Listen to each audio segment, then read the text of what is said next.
السلام علیکم دوستو، آج ہم آپ کو بتائیں گے فضیلت اطاعت۔ اطاعت خداوندی کے معنی ہے تمام نیکیوں کو پا لینا ہے۔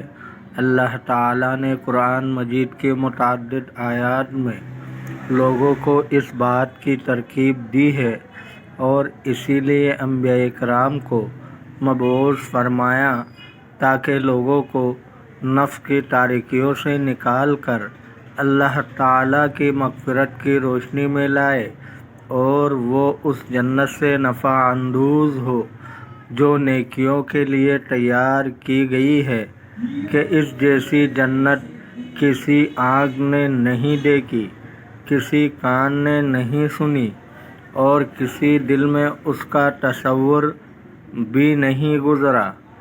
لوگوں کو فضول نہیں پیدا کیا گیا بلکہ اس لیے پیدا کیا گیا ہے کہ بروں کو ان کی برائی کی سزا ملے اور نیکوں کو ان کی نیکیوں کا اجر عطا ہو۔ اللہ تعالیٰ عبادت سے بے نیاز ہے۔ لوگوں کی برائیاں نہ اسے نقصان پہنچاتی ہے اور نہ ہی اس کے کمال میں کوئی نقص آتا ہے۔ اگر مخلوق اللہ تعالیٰ کی عبادت نہ کرے تب بھی اللہ تعالیٰ کی بارگاہ میں ایسے فرشتے ہیں جو صبح و شام رب کی حمد کرتے رہتے ہیں اور کبھی نہیں تھکتے۔ جس شخص نے نیکی کی اس نے اپنے لیے اور جس نے گناہ کیا اس کا عذاب اسی کی گردن پر ہوگا۔ اللہ تعالیٰ غنی ہے اور تم فقیر ہو۔ حیران کن بات تو یہ ہے کہ ہم اگر کوئی غلام خریدتے ہیں تو اس بات کو پسند کرتے ہیں کہ وہ ہر وقت خدمت پر مامورہ پوری تنہی سے سر انجام دیتے رہے، ہمارا مطیع فرمانبردار رہے، حالانکہ اسے معمولی قیمت سے خریدا گیا ہے۔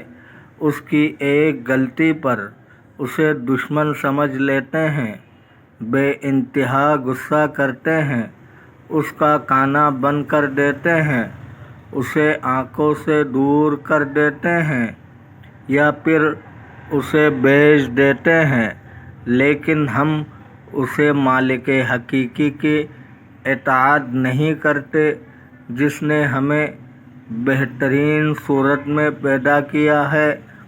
ہم بارش کی قطروں کی برابر گناہ کرتے ہیں مگر وہ اپنی نعمتیں ہم سے نہیں روکتا، اپنی رحمت کی نصرت نہیں روکتا، جس کے بغیر ہمارے لیے ایک قدم چلنا بھی مشکل ہو جائے۔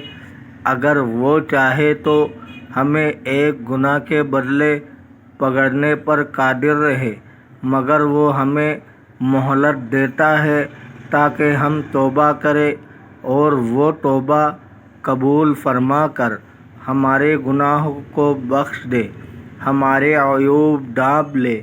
ہر عقل مند بخوبی جانتا ہے کہ اطاعت و فرمانبرداری کے لائق کون ہے۔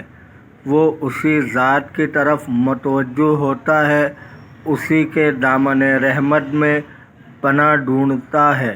جب اس سے کوئی گناہ سرزد ہوتی ہے تو وہ اپنے خالق کی طرف رجوع کرتا ہے، اسی کی رحمت سے نا امید نہیں ہوتا اور اس کے انعامات کا شکر ادا کرتا رہتا ہے، یہاں تک کہ وہ اللہ تعالیٰ کے دوستوں میں شمار ہونے لگتا ہے۔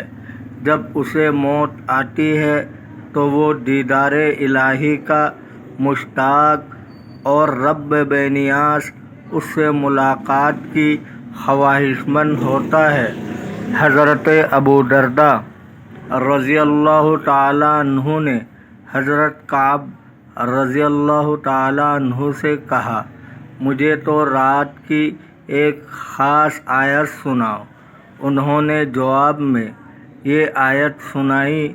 رب فرماتا ہے نیکیوں کو میرے دیدار کا شوق ہے اور میں ان کی ملاقات کا ان سے بھی زیادہ خواہش مند ہوں۔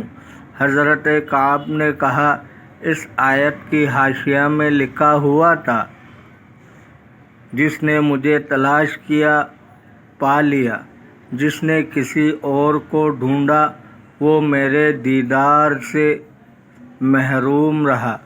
حضرت ابو درداء فرمانے لگے، بخدا میں نے حضور صلی اللہ علیہ وسلم سے بھی ایسا ہی سنا۔